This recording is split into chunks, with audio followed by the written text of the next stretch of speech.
All right, guys, what's going on? Welcome in. So the NFL draft is in 2 days. 2 days. I cannot wait for it. It's going to be insane. And by the way, I'm actually going to be live streaming the draft with UCF Jaguars, so it should be a lot of fun. But let's not waste any time. Let's hop right into this mock draft. I wanted to do one last mock before the real thing kicks off in a couple days. So let's jump in. So with the first overall pick, no surprise here. I'm going quarterback from Clemson, Trevor Lawrence. This is pretty much a guarantee. I mean, there's actually a rumor floating around that Trevor Lawrence already has the Jacksonville Jaguars offensive playbook. As crazy as that sounds, we've seen him hanging out with new backup Jags quarterback CJ Beathard.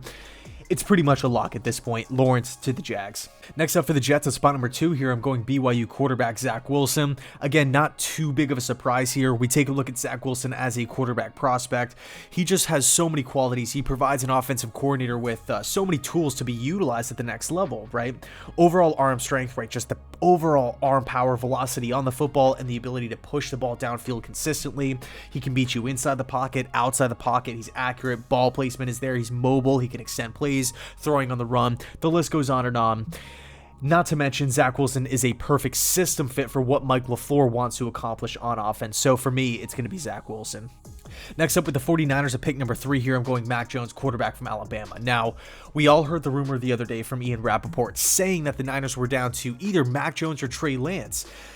Personally, I wouldn't be surprised if the pick here is Justin Fields. I still love Justin Fields as a quarterback prospect, and as much as I want to give Justin Fields to the Niners here, I'm going to go with the guy who's more popular. I'm going to go with the guy who has more buzz right now. And when there's smoke, there's fire. Mac Jones has a ton of smoke. And at the end of the day, Mac Jones is a really good system fit. He's a big body quarterback with a strong arm, good footwork. He knows how to function in the pocket. He can slide, he can step up, accurate, quick release, which will be key in the Kyle Shanahan system. For the sake of this mock, I'm going to go with Mac Jones, even though it's not what I would do. It's looking like that's going to be a real thing when it's all said and done. At 4, we have the Atlanta Falcons. I'm going tight end from Florida, Kyle Pitts.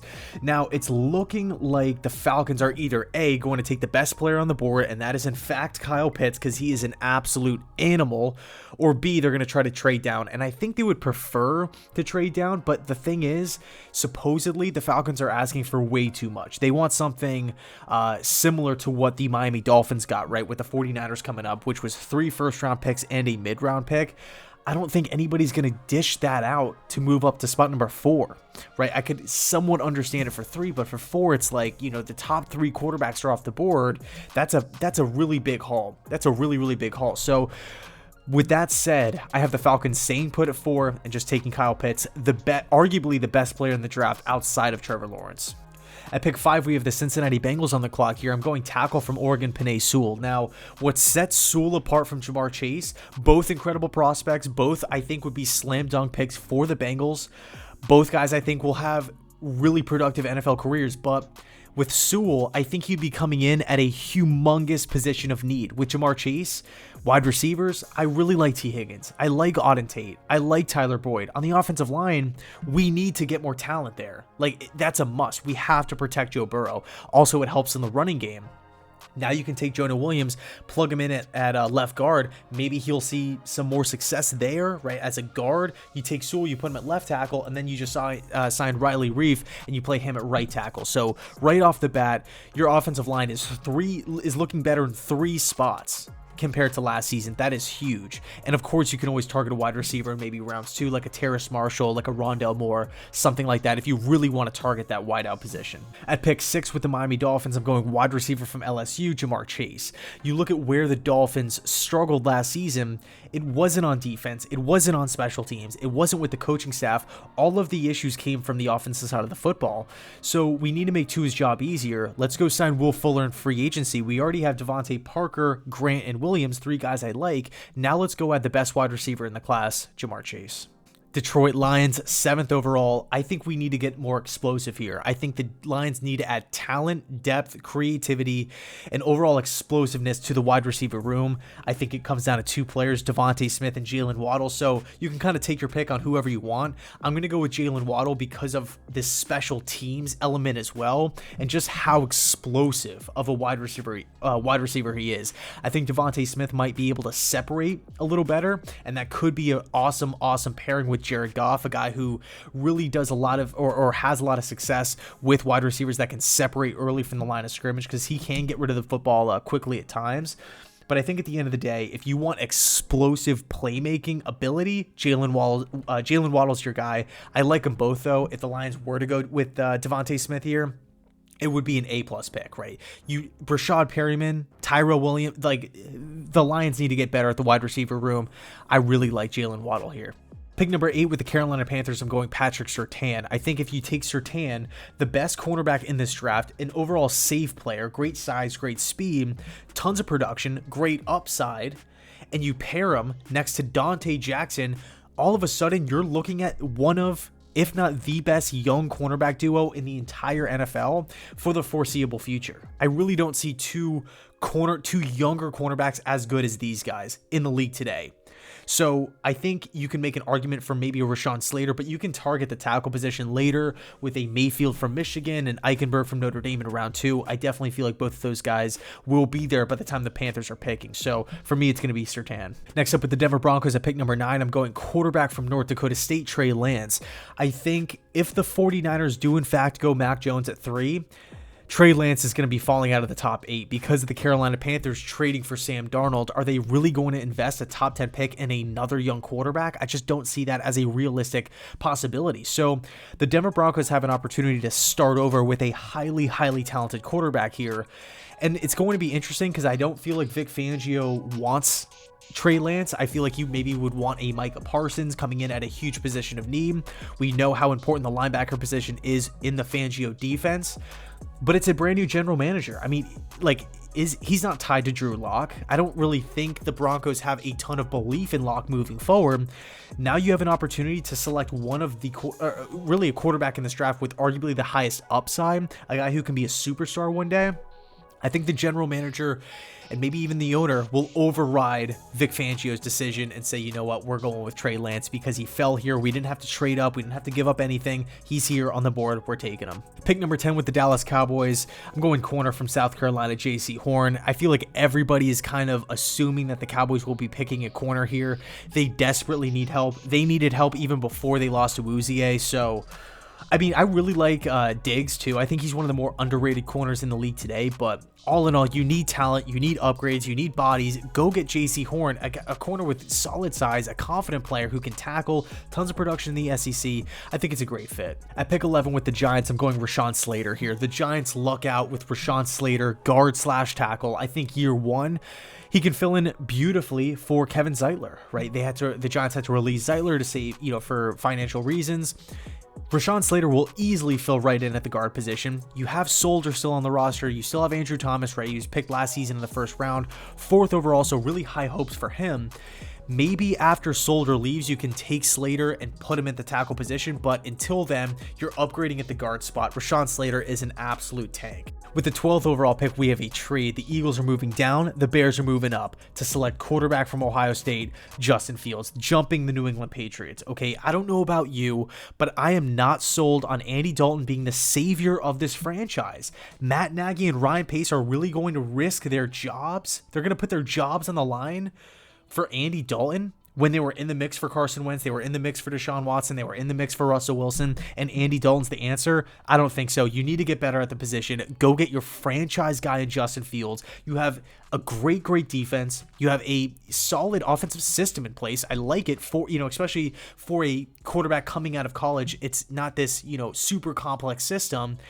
And on top of that, Allen Robinson is being brought back. I love this situation for Justin Fields. At pick 13, I'm going tackle from Virginia Tech, Christian Darrisaw, a guy with great size, tons of production, versatility because he can play left and right tackle. I'm looking at the Chargers' needs. They don't really have a lot of them, right? Yeah, you can maybe use a corner, but there's really not one worth taking here. Same with outside linebacker, unless you want to roll the dice on a Micah Parsons, which I could see happening because the linebacker position is really, really important with the Brandon Staley position here. You need those athletic freaks, but I feel like at the end of the day, protecting Justin Herbert is the number one priority. You have to figure out the tackle position. Go get Darrisaw, a high floor type of player. With the 14th pick, we have the Minnesota Vikings. This one was tough, honestly. I was deciding between maybe a couple edge players, but I decided on Elijah Vera Tucker. I look at Vera Tucker right now, and really coming in at the guard position, he would be a humongous upgrade. Overall an awesome fit in the offense. Not only will he help out Kirk Cousins in the pass protecting game, because Vera Tucker is a beast in pass protection, but he also helps out Dalvin Cook in the running game. You can maybe target a Kwity Paye, a Jalen Phillips. We all know Zimmer's a defensive guy. He likes these athletic, explosive players on the defensive side of the football, and he really has a knack for maximizing his talents on that side of the football. And you need an edge, but I don't feel like it's as big of a need as the guard position, right? If the interior offensive line play is poor for Minnesota next season, this is a win now team. That can't be the reason why this team is losing games. Fix the position, stop getting band-aids, go with Vera Tucker. At pick 15 with the New England Patriots, I'm going linebacker from Penn State, Micah Parsons. All the quarterbacks are off the board, but that's okay because you can still go and target a Davis Mills later in the draft, a Kellen Mond later in the draft. You can still try to make a trade for a Jimmy Garoppolo. With the Patriots, they're landing the best defensive player in the entire draft. The only reason why he's falling, as you know, is because of a couple of off-the-field concerns. But at the end of the day, you're looking at him in the Patriots system. He's a beautiful system fit as that outside linebacker. The Pats are pushing all of their chips into the middle of the table with their free agent acquisitions with Hunter Henry and Jonnu Smith and Matthew Judon. The Patriots are trying to get back to the playoffs. What better addition than arguably one of the most ready-to-play guys and the most impactful defensive player in the entire draft in Micah Parsons. At 16, we have the Arizona Cardinals. I'm going corner from Northwestern, Greg Newsome. Newsome's aggressive. He's good in zone coverage. He's not afraid to come up and make a hit. He has really solid instincts as well. Just an overall a safe player, high floor type of player. I feel like this is the year that the Cardinals finally address the cornerback position. It's really been a turnstile over the last couple of seasons, especially with the second cornerback spot. But now after losing Patrick Peterson to the Vikings, you have to address it. You have to bring in some talent. Greg Newsome is sitting there at spot number 16. Is it a little bit of a reach? Yes, but he's going to come in and be a massive upgrade at probably the weakest position on the team. At 17 with the Vegas Raiders, I'm going with one of my favorite players in the entire draft, Tevin Jenkins, tackle from Oklahoma State. Jenkins plays like a Raider. He plays aggressively. He plays mean. He wants to humiliate defenders, driving guys into the ground, playing through the whistle. You can run behind Tevin Jenkins. He has great size. I feel like after trading Trent Brown, you have to figure out what's happening at right tackle. You have Colton Miller there. That's great. Now's your opportunity where you don't have to move up at all and you're getting your franchise tackle to bookend guys for the foreseeable future. So Tevin Jenkins to the Raiders, to me, makes a lot of sense. At spot number 18, we have the Miami Dolphins. I'm going to say they reach a little bit here, but it'll be worth it because it's center from Alabama, Landon Dickerson. This guy's going to be coming in at a huge position of need. I like Austin Jackson at left tackle, surprisingly. I like Solomon at guard, but I feel like the center position could definitely use some work. We already addressed the wide receiver position with Jamar Chase. We already signed Will Fuller, already have Devontae Parker. Now we're going to go address the center position with this extra first-round pick that we have. And by the way, it was Tua's center in Dickerson. Okay, so all in all, I think he's a mauling center. I think he fits what the Dolphins want to do. And no matter who's playing running back for the team next season, obviously that's a pretty big position of need as well. Dickerson will help that running back succeed no matter who it is. At 19, we have the Washington football team. I'm going linebacker from Notre Dame, Jeremiah Owusu-Koramoah, an extremely versatile linebacker that I feel like would come in and be a breath of fresh air for the football team's linebacking core. I really like their secondary. I really like their defensive line, but I feel like the weak spot on the team is the linebacker position. You look at what they did in free agency. They added William Jackson, upgraded the corner spot. They brought in Curtis Samuel at wide receiver. That's fantastic. Another position of need.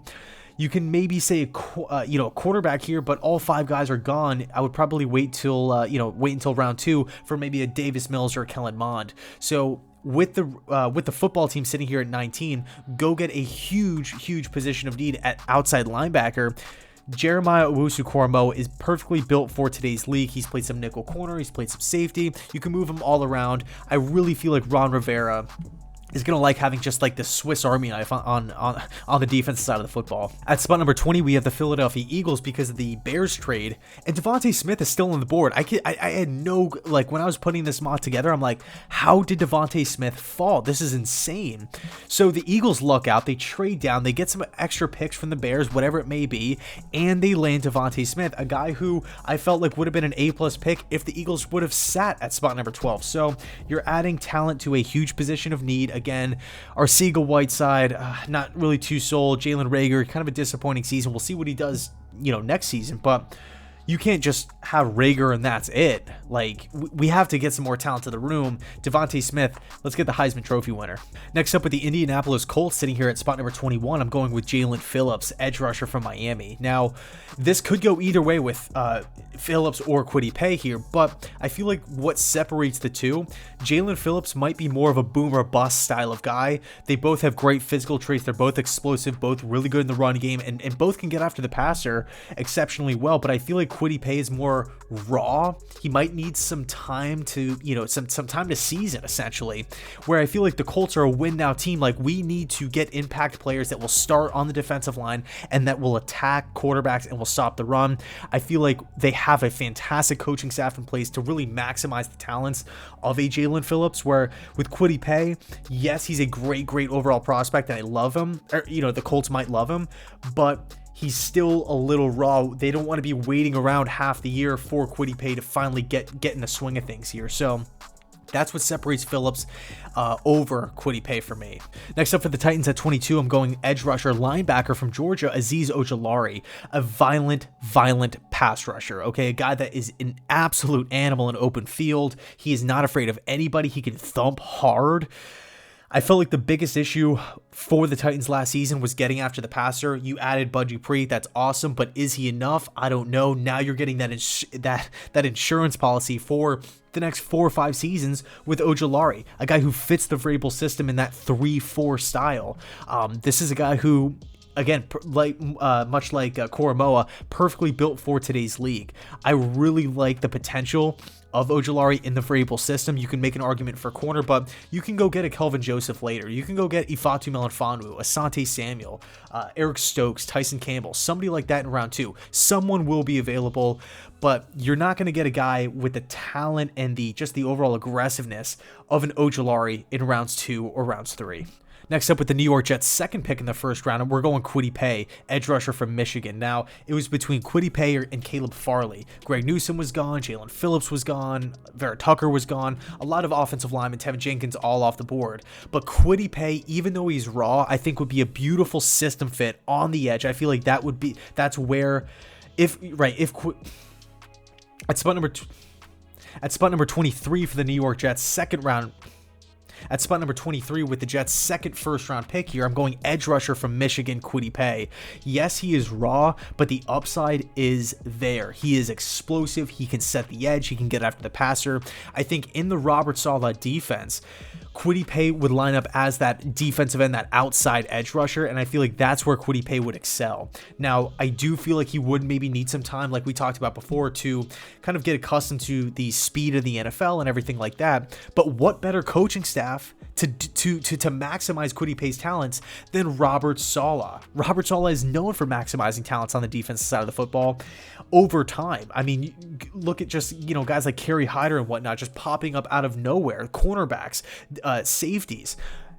Robert Saleh knows what he's doing on the defensive side of the football. Kwity Paye has an enormous upside. He has strength. He has speed. Sometimes he could be a little clunky, but the explosiveness is there as well. I think, and by the way, you're also lining up Kwity Paye next to Quinnen Williams, Sheldon Rankins, and Carl Lawson, and you have Vinny Curry behind you as a mentor. Sign me up for that. I'll run the card up to Roger Goodell myself if I have to. At pick 25 for the Pittsburgh Steelers, I'm going center Creed Humphrey from Oklahoma. Let's get a guy in the building who can replace Pouncey day one. Get a guy who can block in the run game exceptionally well. At pick 25 with the Pittsburgh Steelers, I'm going center from Oklahoma, Creed Humphrey. Let's get a guy to replace Pouncey who is dominant in the run game. He's solid in pass protection. He's good in open field. He can get to the second level. He's a good system fit. And he's a day one starter. people will say, oh, it's a reach. Well, he's coming in at a major position here, and the Steelers don't really have a lot of cap space left. This is a win now team. Go get a guy that will help the team right now.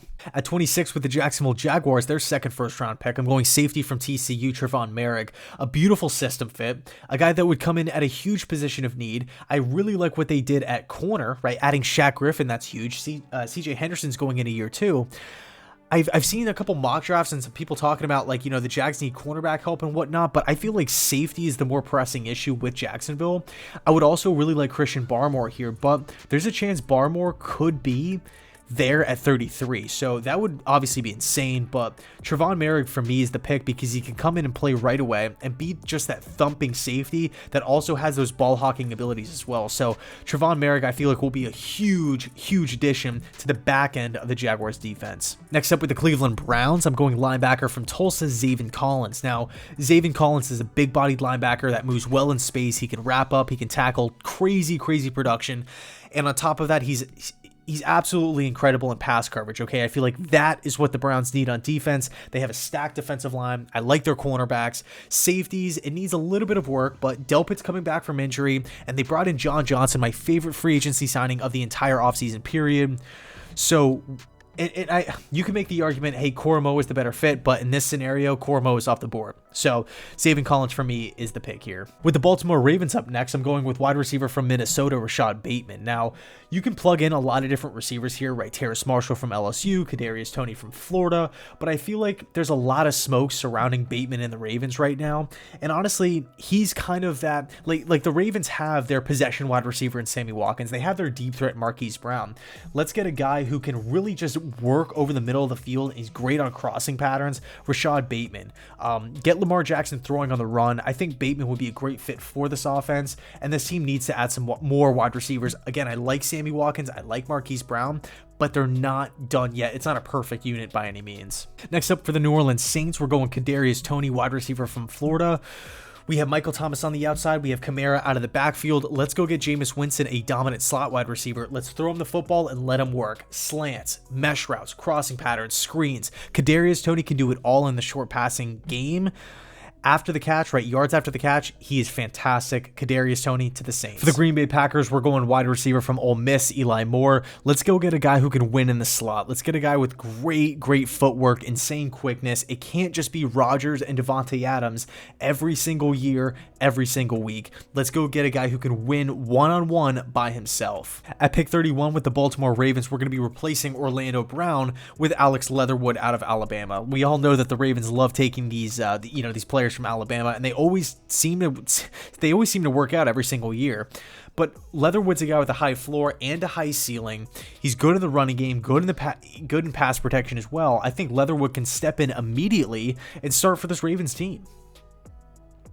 And last but not least, we have the Tampa Bay Buccaneers at the bottom of the first round. I'm going edge rusher, defensive lineman from the Miami Hurricanes, Greg Rousseau. Just an overall versatile player, a guy who isn't really the most explosive, but the upside is tremendous. Tons of production back in 2019 with 15.5 sacks. I think Todd Bowles has always wanted this physical phenom on the defensive line, and I think with the Buccaneers being that win now team, they can take a chance on a guy with a huge upside. So I'll leave it there. Let me know your thoughts down below in the comment section. I cannot wait for the draft. Drop your mock draft down below. It should be, I cannot wait to check them all out, and really just experience this new era of Jets football with everybody. So thanks so much for watching, and as always, go Jets.